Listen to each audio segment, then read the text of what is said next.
Hi, Melissa. How are you? I'm all right for seeing you. Here we are again. Here we are again. Yay! Yay. I am really excited to that I think this is the first of many conversations we're going to have about um what's going on in the world and Yeah. love and um yeah, all the things. So I'm really excited to be doing this with you. Same. It's funny, isn't it? We're recording this towards the end of 2024, and it's been another year of maelstrom. That's the word that keeps popping up for me, just storm and tempest and so on. And I say that not singularly through the lens of global politics and geopolitical tensions. I'm not sure that I know a single person who's had a smooth year. Yeah, what I love about talking to you is that even though we're across the pond, so to speak, right? Like we have forged this friendship over these beautiful long conversations about what's happening, not just locally in our own world, but globally around the world. And there's something I don't know if it's soothing, but there's something that is heartening about knowing that I'm not the only one, or we're not the only ones, like here in the United States, who are wrestling with great upheaval and maelstrom. I love that word maelstrom. Like I feel like that describes so well what we are experiencing, not just in one country, but all over the world. I think it's such a powerful world. I mean, powerful word. Yeah, yeah. The plates are shifting, aren't they? And, that isn't singularly something that is going on in the built world, in the human systems that we have created for ourselves. It's going on in the natural world, I suspect, and I'm not an expert in these things. You might be a bit more of the expert on this, but maybe it's even like a planetary kind of realignment thing. But we have entered a liminal phase. And when I first heard that word, it was a word that was unfamiliar to me. So the first thing that I did was I went and found my dictionary. And I don't have the exact definition of it. I'm not going to be that much of a dweeb, but liminal fundamentally means in between. So we've ended one phase, one paradigm, one era, but we haven't quite started the next one. Mhm. And I think that is probably what is causing so much tension at a cellular level for so many people. And I don't know why I want to say this, but they say, don't they, that kids go a bit nutty when it's really windy outside. They just go a bit crazy. And they say that, women go into labor a lot more that when, when there are atmospheric conditions. Yeah. So there's some of that going on for me, but what I really want us to dig into is a conversation that transcends the layers. So, we can talk about what's going on for us as humans. We can delve a little bit into what you know and I know about, psychology and neuroscience and the way that people behave generally, typically. We can then go up a level and look at community behavior and societal behavior. And then we can talk about the kind of the environment and environmental responses. And I think between us, we've probably got enough knowledge, information, and wisdom as two middle-aged women to be able to add some value and to some perspective and here. And I guess I kind of end up thinking, you know what? If one person listens to what we've got to say and feels soothed Mm. by what we've got to say, then that's a job well done, because there's so much we can't control here. And I'm all about the soothing and the finding love where you can find it. Yeah, it's funny you bring up storms because last week we had a huge storm. They called it a bomb cyclone, and like the atmospheric river. And I was feeling very stabby. Like I was like super spicy last week. And I think there's uh, when we talk about what's happening in the world, one of the things I really that actually helps me quite a bit is to think about how connected we are to the planet, and that for so many generations, really, we have not been connected to them. We've been told a totally different story about the planet, that we are separate and above the planet, that we are not of the planet. And I I mean, I think that there is so much going on that people are afraid of, that there's something really soothing about talking about um not just enough, but also about love. And I've been thinking so much about love, right? One of the things that's really started to happen, particularly since our election here in the United States a couple of weeks ago, is everyone's like, the love is the answer. And one of the things that I'm really finding is missing from this whole conversation is, yeah, love is definitely the answer. And how are we loving ourselves first? So Mm. I've really been thinking about, particularly in this context of love is how we build community, and it's how we connect to community. And so we just, love is the answer. And at the same time, I feel like there's some avoidance to how are we loving and caring for ourselves, because that has to come first. Like we have to have more compassion and love for ourselves. And I feel like we have to really seek out the places and spaces where we aren't loving ourselves, where we're being critical of ourselves, or where we're not giving ourselves enough grace. Because the only way we can love other people is to really give ourselves that love first. Yeah, starts with us. And so to that point, I want to add, is it surprising that we are unable to love ourselves given the culture that we are immersed in? We are immersed in a hyper individualistic culture where we have been pitted against one another in a competitive way, where we judge ourselves on the labels and titles that we can assign to ourselves, which includes the ridiculous fripperies of how many likes did I get on social media this week or today? You know, have I airbrushed well? This is maybe more a female thing than a male thing, Oh, but I don't think so. yeah. You know, so we're living in a time, in a culture where we are being coerced and manipulated for capital gain by, and like, dark overlords, should we go there? By some dark overlords, why not? Why not go there?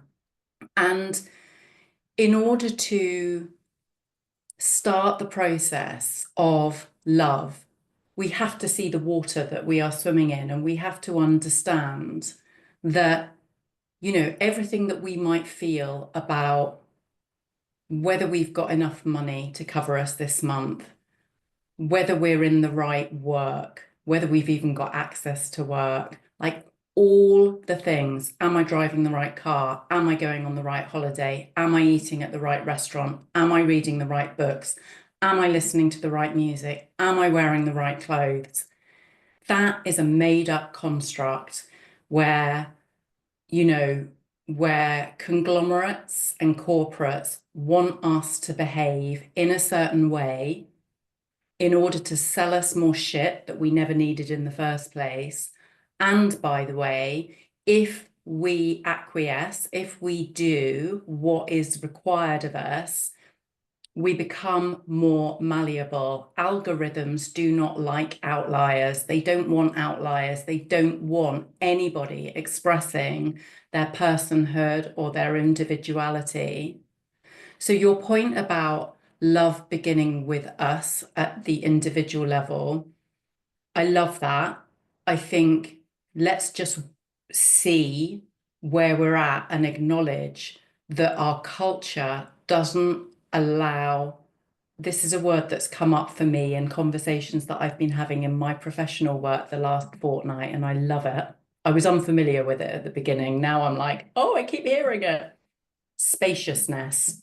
We do not have any room to take stock of where we're at because we are continuously bombarded with messages from the environment because we are, who isn't attached to a smart device these days?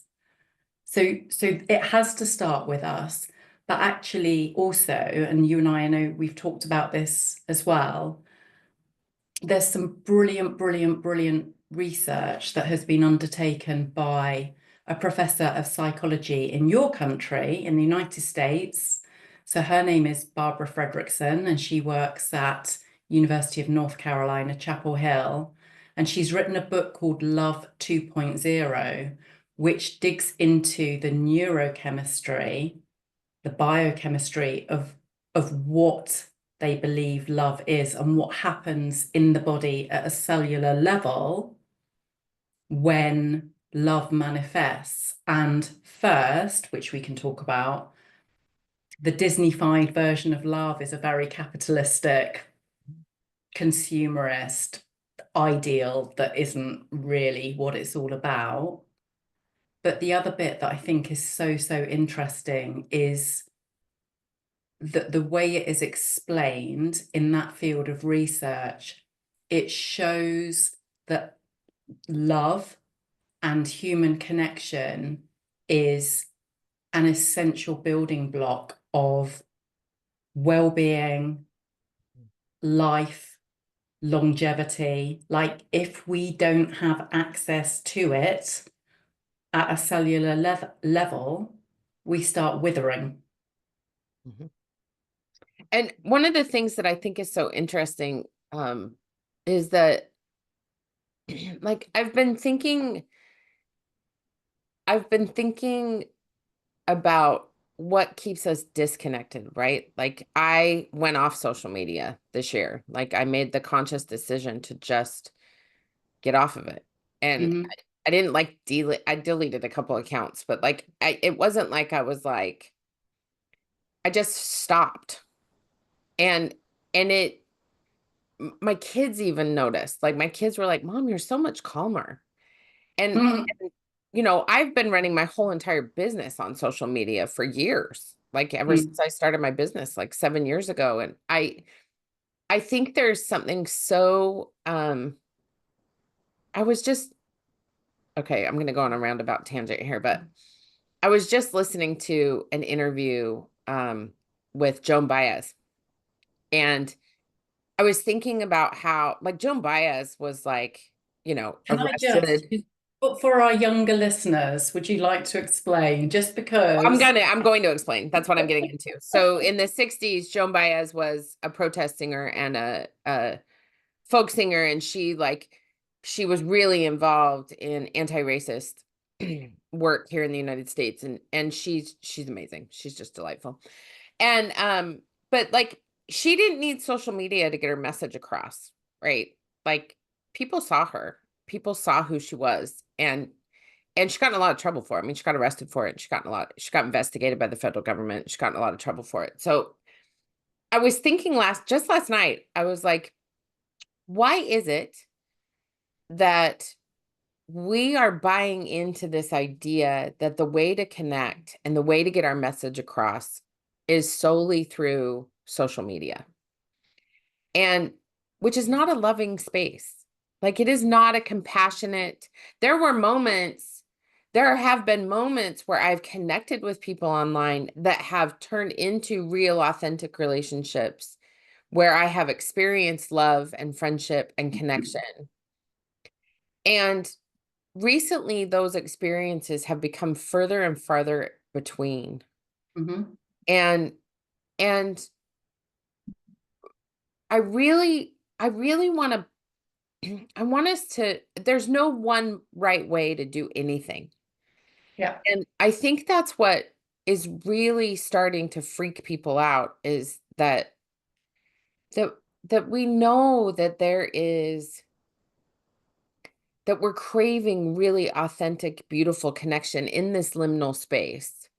And this liminal space is going to last lifetimes. This is not going to be over in like 10 years. So, like, this is it took us, particularly in the United States, about 500 years to get here. It's going to take us some time to get out of this mess. And, and I really wonder if people would just be more willing to explore this idea that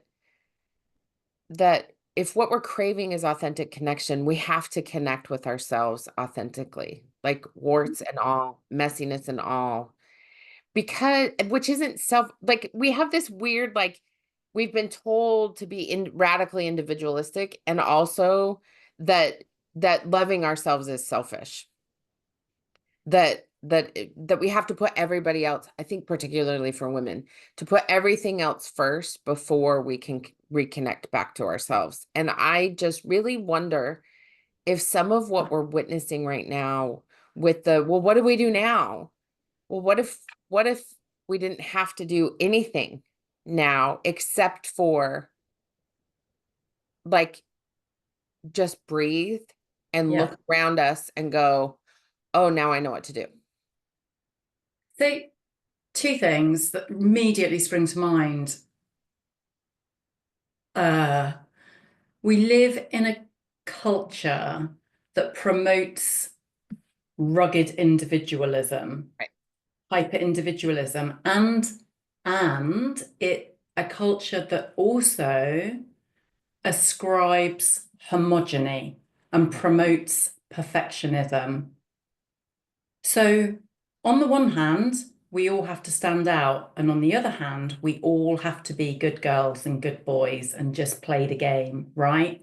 Yeah. Um, and no wonder everybody's confused because because because we're basically told that if we don't succeed, it's our fault.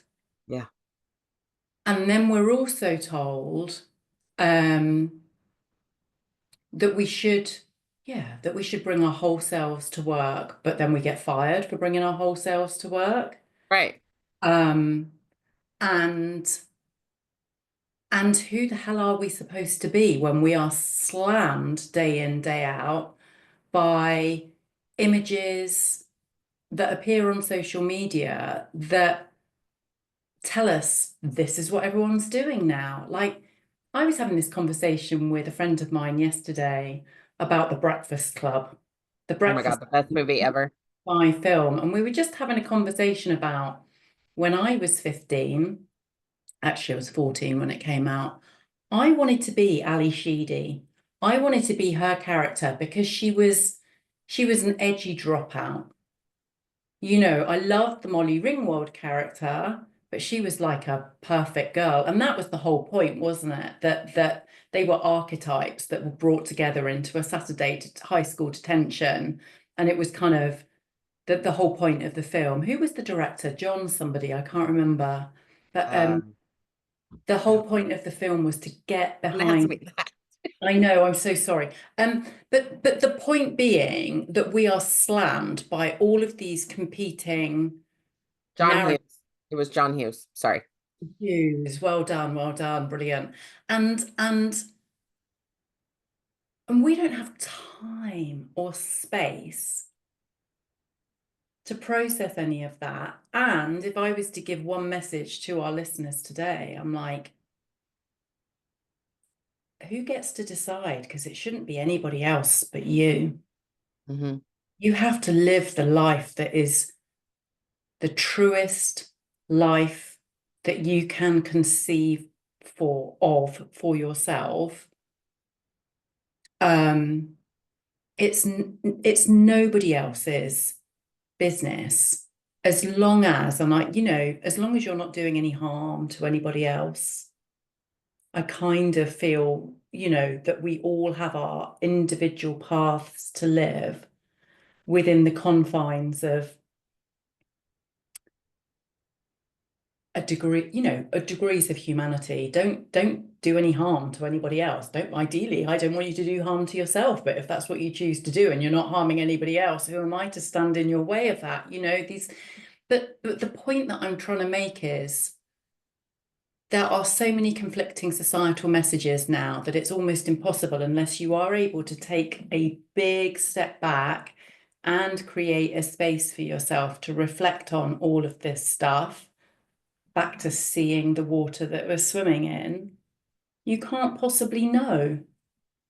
Well, and you don't harm other people when you're acting from a space of love. There's a difference. Like there's a radical difference between like the the idea of justice, for example, starts with love. That love is the radical concept.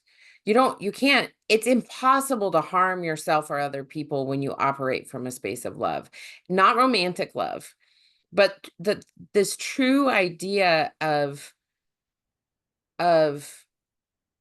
loving all of the aspects of who we are right now, presently in this moment. Like who I am right now is certainly not who I was 30 years ago. I actually have a picture here. I'm going to share it. I have a picture that sits on my desk of me laughing.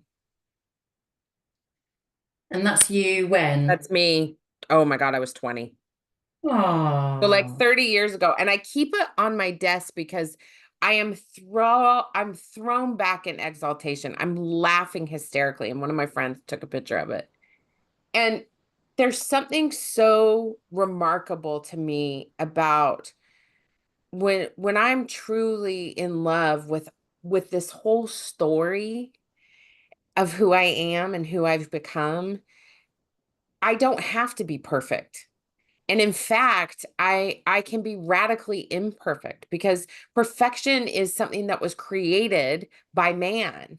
We aren't meant to be perfect. If you look out, like I have these beautiful trees outside my window that I look at every single day, and I would never look at those trees and be like, "Wow, you are so pretty." But could you drop that branch because that branch is sort of in my line of vision? Like you would never look at a river and be like, dang, look at how that river is rolling over those rocks. Oh, but there's one rock out of place. So we got to move that rock so the river can look more perfect. Like we don't do that with things in nature, but we do it to ourselves all the time. We have so little compassion for ourselves because we're striving for something that literally can never ever be attained because we are the land, we are the trees, we are the stars, we are naturally created beings on this planet.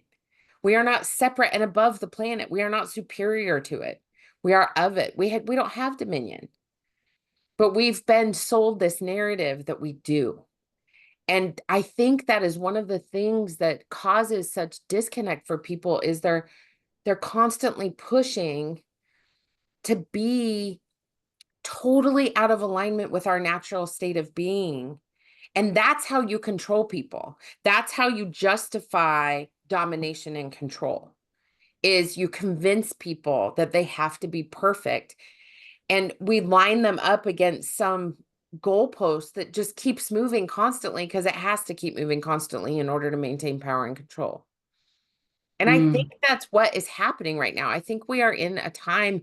I love that you use the word liminal. I think in addition to that, we're also at this giant threshold mm, where we're looking around us and going, enough is enough. I know mm, I don't want to be this way anymore. I don't know mm. how I want to be, but I know I don't want to do this anymore.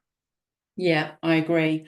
I mentioned to you before we came on air that last night I watched there's a new documentary on Netflix and it's called Buy Now and it's about consumer culture and it's an hour and a half. disclaimer, I did not appreciate the CGI. I thought that was pretty tacky, but the story is gruesome and necessary viewing. And I kind of feel like if that documentary has the same impact for the sustainability agenda that the social dilemma had, as people became aware of the extent to which their attention was being hijacked by social media platforms, and also the extent to which we are being played by misinformation, disinformation overlords on social media. And we are being, the Harry Potter, the Hogwarts sorting hat. We are absolutely being sorted into silos in order that we can kind of wage passive aggressive or, even violent war on one another. We need to be aware of all of those things. I have a question for you. What do you think it's going to take for people to fall in love with life?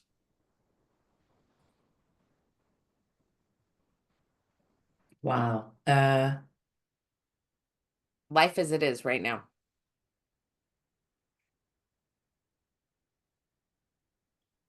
I think that there unfortunately needs to be more evidence of the old ways not working anymore. I think we're in the tail end of the delusion phase. And if I was to call it based on what I've been observing for the last 30 years of my career, which is labor market patterns, I think employment is going to get really dicey in the global north.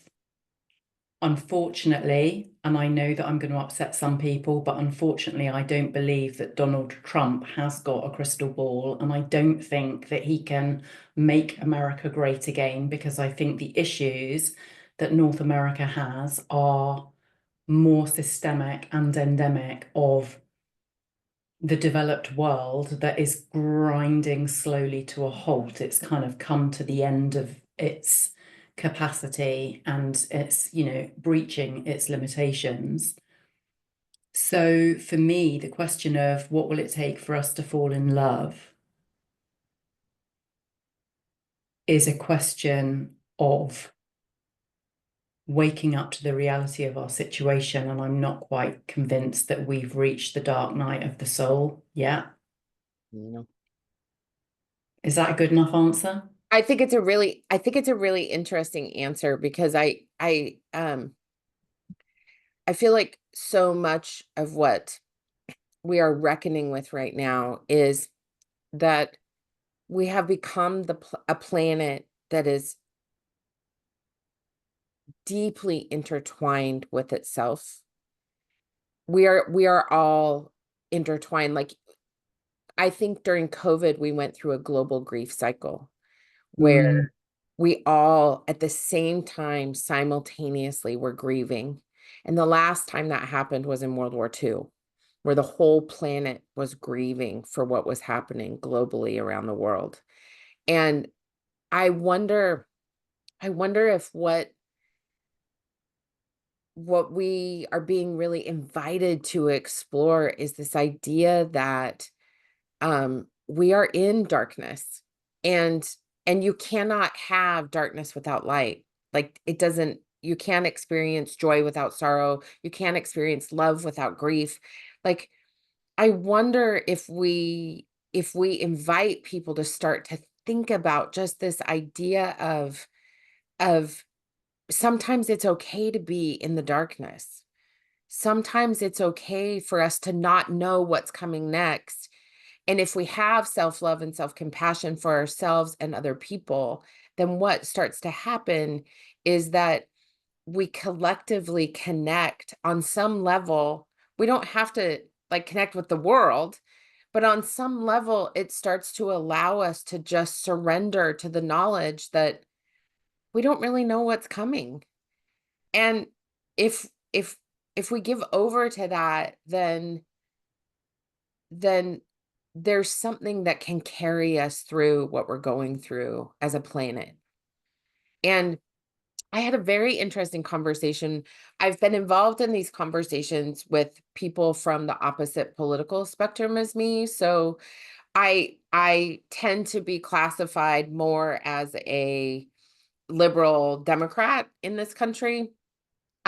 However, there are a lot of places where I'm not. I'm more moderate and in the middle. I'm not to one side and or the other. And I've been having very fascinating conversations with people who are talking about how we have to bring things back locally. That is one of the big messages of the last year, basically, of our presidential election in particular, but it's also happening at a local level. And Mhm. I find it so like, I feel like it's almost an opening to talk about how do we explore what it means to care about what's happening with other people and still come to the presence of being locally connected to what's happening right here at home. I think there could be some really beautiful openings if we allow ourselves to remember that we are all intricately connected as a planet and not get overwhelmed by that knowledge and think about what we know about what's happening just in our circles and in our world. And I wonder what kind of ripple effect would happen if we started to allow those things to come into harmony instead of thinking it has to be one or the other, right? Like, the planet doesn't need to be saved. She's doing just fine on her own. And there's something really beautiful and compassionate about what the planet is doing in response to how we've been treating her. She's Yeah. like, I jokingly say that oftentimes she's a middle-aged woman having a hot flash. And she's like, I'm done with all of you. But I kind of think she is. And I have found great peace in thinking about how can I be a part of this world without thinking I have to fix everything. To me, that's love. That's how I'm falling in love with my life is I don't have to come up with all the problems and I don't have to fix everything. I just have to be aware and learn and grow and change my mind. Yeah. So lots of things that I'm thinking about there. We are fed globalized narratives all day, every day, and we're not designed to live globally. We're designed to live locally. You know, the lovely work of Robin Dunbar, the British anthropologist, psychologist who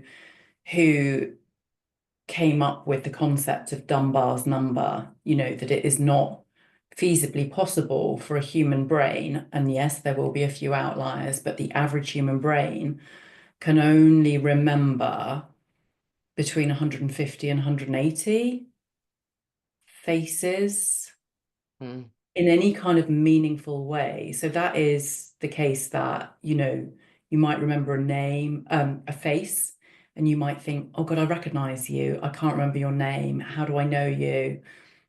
Go over to the person. How do I know you? And one of those beautiful conversations starts. Um, but you know, that's a small amount compared to the number of Facebook connections that people accumulate and then believe that they are, you know, why do I not feel connected to anybody? Well, because you can't have 4,000 friends. It's not actually possible. But there's something that I've been thinking about as well in the last couple of months. And, you know, I've had an interesting year that continues to throw up interesting challenges for me.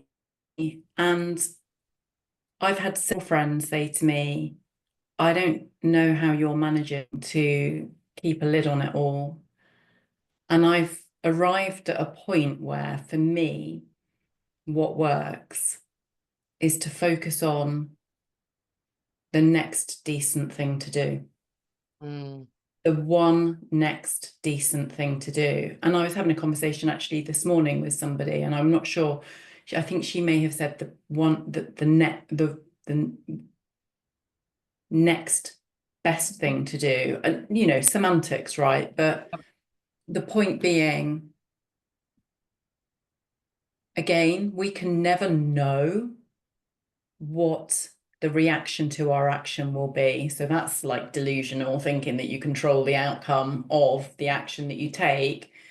But if you take an action with integrity and it feels true to you and authentic to the essence of who you are, that is good enough. And the other thing that I kind of in this space wanted to reflect on, because it was something that I read last month and I just went, woof, yes, that makes total sense. It was, I think I said to you that I'd read a book called The Well-Lived Life by an American, I don't know what you call them in America. We call them general practitioners, so kind of like community doctor. Yeah. And her name was Gladys McCary, and she literally has only just died. She died at the age of 104. Wow. And so her medical practice had been conventional medicine complemented with, holistic, complementary. Let's have a look at the whole individual. Let's find out about the person's situation, their lives. Let's look at the hard facts of how they're living their lives, because actually disease is dis-ease, right? Yeah. And as she was as she was telling the story of her life, she said this one thing, and it's profound and it's so obvious, but the profound thing that struck me was,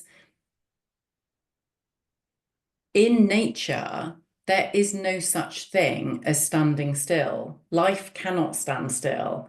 And if we stop taking action, we are accelerating atrophy, we are accelerating withering and death. So really, when I think about all of this chaos around us and all of the cellular discomfort and anguish that we're feeling, a really lovely antidote to that, which is really working for me, and actually I may as well call it, Melissa. So anyone's listening, I'm going through a divorce process at the moment, which isn't easy.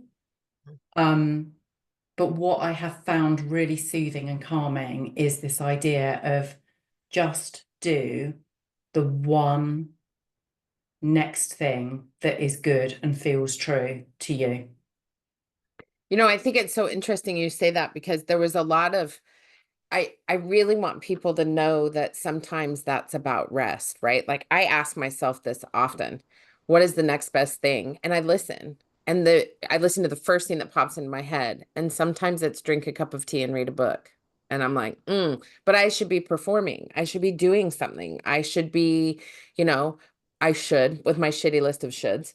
I should. And instead it's like, no, it's okay for you to just sit there and drink a cup of tea and read a book. And in the world of productivity, this is, I think, where we get jacked up, right? Like, if we're doing the next best thing for us, sometimes that's phone a friend or get involved in a community thing, or, do something radical and big. But most of the time, we call them small victories in our house. Most of the time, it's little tiny things, like go buy yourself a gluten-free pesto pizza because it sounds good, which I may or may not have done yesterday. And so like in this action of doing, I learned this when I got my knees replaced this year. Like, what am I doing? I really struggled with not working while I was in recovery. And I had to have this whole conversation with myself about not doing for doing sake, but doing like taking action from an intuitive, intentional, inspired space is way different than taking action because I think I should, or I have to, or I must. That's not love. Love is taking action and doing things because they feel good, because they turn us on, because they light us on fire, because they make us feel calm. Mm, right? Like they make us feel connected to ourselves so that we can be authentically connected to other people. And there's a mm, big difference between those two things, I think.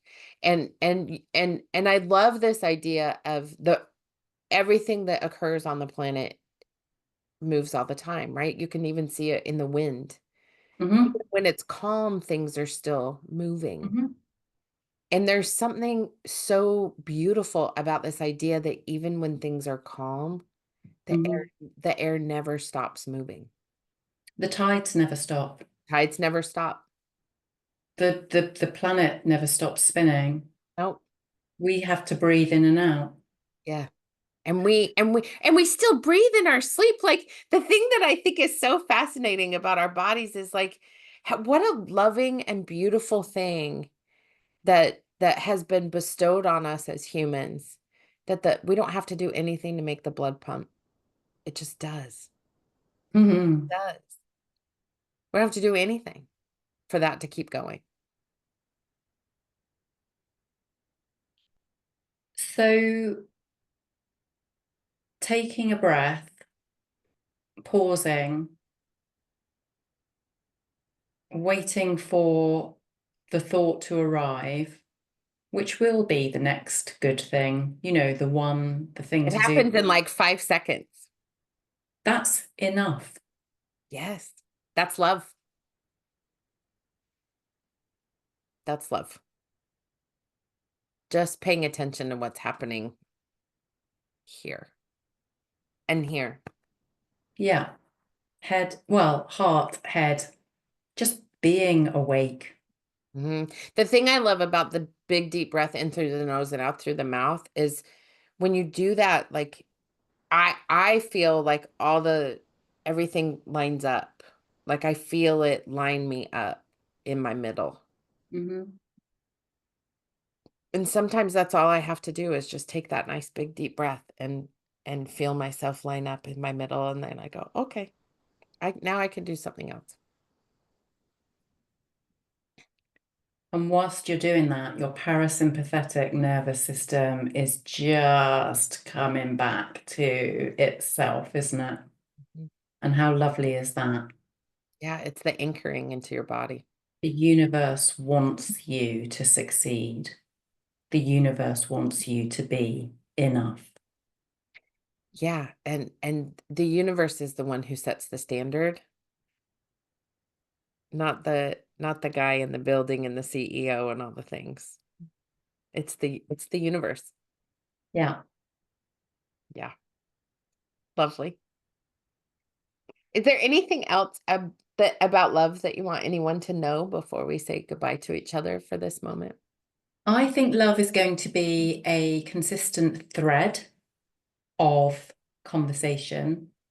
It's obviously for me, it might be a different color for you, but obviously for me, when I envision it, it's red Mm, and it's going to weave in and out of our conversations and it's enough. yeah, that's good. Awesome. I love you, Kat. I love you too. And I look forward to the next conversation. Me too. Talk to you soon. Bye bye. Bye.